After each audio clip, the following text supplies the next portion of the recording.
મિત્રો, થરાવડા ગામ એટલે જાગૃત ગામ અને એક એવું ગામ કે યુવા પેઢી ઉપર પણ વિશ્વાસ રાખે. આ ગામની મુલાકાત અમે સરપંચની ચૂંટણી હતી ત્યારે લીધેલી અને સરપંચમાં અમે કીધું કે સૌથી નાની વયના અને અભ્યાસુ શિક્ષિત એવા કૃપાબેન જ્યારે સરપંચ ચૂંટાણા હોય ત્યારે આ ગામની એક દીર્ઘદ્રષ્ટિ દેખાય છે. ત્યારે અત્યારે આપણે વાત કરશું જિલ્લા પંચાયત અને તાલુકા પંચાયતની જ્યારે ચૂંટણી છે ત્યારે સરપંચને મળશું અને બહેનોને મળશું કે તમે કેવા સદસ્યને ઈચ્છો છો, ખૂટતી કડી શું છે, અત્યાર સુધીના વિકાસના કામો, કારણ કે વિકાસ અવિરત હોય, વિકાસ ક્યારે પણ પૂર્ણ ન થાય. તો હવે આગામી સમયમાં શું માંગ છે એ મળશું આપણે સરપંચ અને અન્ય અગ્રણીઓને. સૌપ્રથમ મારે એ જાણવું છે કૃપાબેન કે આજે સ્થાનિક સ્વરાજ્યની ચૂંટણીઓ આવી છે, કેવો માહોલ હતો આજે? તાલુકા અને જિલ્લાના સદસ્યો આવ્યા હતા અહીંયા, હું પકડું છું. આજે જે પ્રચાર પ્રસાર અર્થે તાલુકા પંચાયતના સદસ્ય અને જિલ્લા પંચાયતના સદસ્ય પ્રચાર પ્રસાર અર્થે આવ્યા હતા. પણ અમારા ગામમાં તો એવું છે કે પહેલેથી જ ગામ ભાજપ સાથે જોડાયેલું છે અને પહેલે પણ સારું મતદાન થતું હતું અને આ વખતે પણ અમે સરપંચમાં આવ્યા એને 6 થી 7 મહિના જેવું થયું છે. તો આ વખતે અમે વધુ આગ્રહ રાખશું કે 100% 90 થી 100% મતદાન થાય અને ભાજપ તરફી થાય અને આપણે ભાજપને વિજયી બનાવીએ. જી, ભાજપની કઈ નીતિ જે છે આ ગામને ગમે છે? ક્યાં ભૂતકાળમાં થયેલા કામો છે?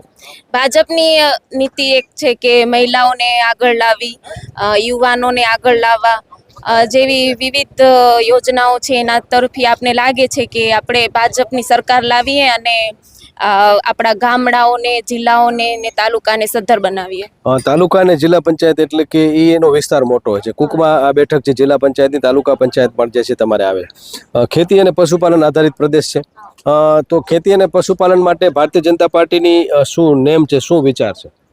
ખેતી અને પશુપાલન માટે ભાજપ સરકારની નેમ છે કે ખેડૂતો વધુ આગળ આવે, કેમ કે આપણો ભારત દેશ છે એ ખેતી આધારિત છે અને ખેડૂતો સદ્ધર થશે તો એમ આપણો દેશ વધુ આગળ આવશે. આપણા દેશમાંથી જે આપણે નિકાસ કરીએ છીએ એમાં વધારે ખેતી આધારિત જે ઉત્પાદન થાય છે એ વધુ આપણે બહારના દેશોમાં નિકાસ કરીએ છીએ અને એનાથી વધુ આપને આવક મળે અને આપણો દેશ સદ્ધર થાય છે બહારના નાણાંથી. જી, તો આ ધનજીભાઈ જે છે અત્યારે જિલ્લા પંચાયતના સદસ્ય, આપણે જે ઉમેદવાર છે બીજેપીના કેન્ડિડેટ તરીકે જે જંપલાવ્યું છે, એ ઉમેદવારમાં તમને એવું લાગે છે કે વિકાસના કામો કરી શકશે? હા, જ્યારે હું મારા એક કામ અર્થે તાલુકા પંચાયતમાં ગઈ હતી ત્યારે મારી પહેલી વાર મુલાકાત થઈ હતી એમની સાથે.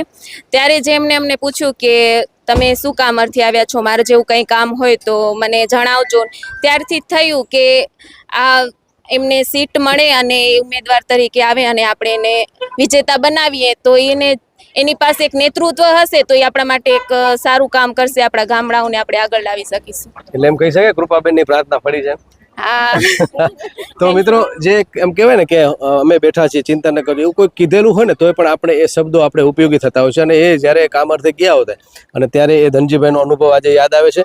ત્યારે તો ટિકિટનું કોઈ ફાઇનલ પણ નહોતું, ટિકિટની ભાજપની ટિકિટ તો ઉપરથી ફાઇનલ થતી હોય છે. પણ કહી શકાય ને કે વેલ વિસર, તમે કોઈના શુભ ચિંતક હોય ને તોય પણ જે છે એ તમારા કામ બોલતા હોય છે. અન્ય બહેનોને મળીએ. શું નામ છે તમારું?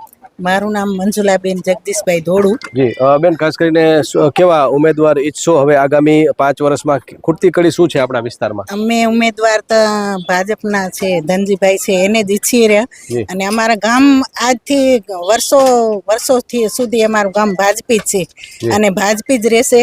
ને અમારા નરેન્દ્ર મોદી છે એના સારા કામો, વિકાસો એ બધું અમારા માટે સારું છે. જી, ધન્યવાદ. અન્ય કોઈ બોલશે? હાજી, હા બેન આવી જાઓ. એક તો બોલવું પડે ને, 2 શબ્દો આવતા રહે. મિત્રો, અમે જોયું ને કે ગામમાં શિક્ષિત અને ખાસ કરીને જે વડીલોએ બધા જે છે એક કળશ જોડ્યો સરપંચ તરીકે અને એમનું એક વિઝન છે. તો આશા રાખીએ કે બધા જ લોકો જે છે એ ઉમેદવારને સારા ઉમેદવારને પસંદ કરે, કારણ કે 5 વર્ષનો સવાલ છે. પણ એઝ એ મીડિયા તરીકે હું સરકારની જે અમારી એક યોજના હોય છે કે વધુને વધુ મતદાન થાય ની અપીલ, તો કોને મતદાન કરવું છે એની વાત નહીં, પણ સૌથી વધારે મતદાન થાય એવી અપીલ આ ગામ લોકોથી હું કરાવીશ કે 26 તારીખે પહેલે મતદાન અને પછી બાકી બધા કામ. તો એવી એક અપીલ જે છે આપણે બધા મતદાન કરશું. 26 તારીખે તમારે મતદાનની એક અપીલ કરવાની છે. બોલો, એવું બોલવાનું છે કે 26 તારીખે આપણે તમામ લોકો, ઓકે, 26 તારીખે આપણે પહેલા મતદાન કરીશું, પછી બીજા કામો કરશું. હજી એકવાર 20 તારીખે સૌ પ્રથમ મતદાન કરીએ અને બાદમાં બીજા બધા કામ કરીએ. જી, તો મિત્રો 24 તારીખે પાખી પાડવાની છે, જેમ આપણે કરીને કે આ લોકશાહીનું પર્વ છે. બાકીના પછી તમારો અડધો દિવસ છે જ, સવારના જે છે મતદાન કરી અને બાકીના બધા કામ તમે બતાવજો, પણ મતદાન અવશ્ય કરવું જરૂરી છે.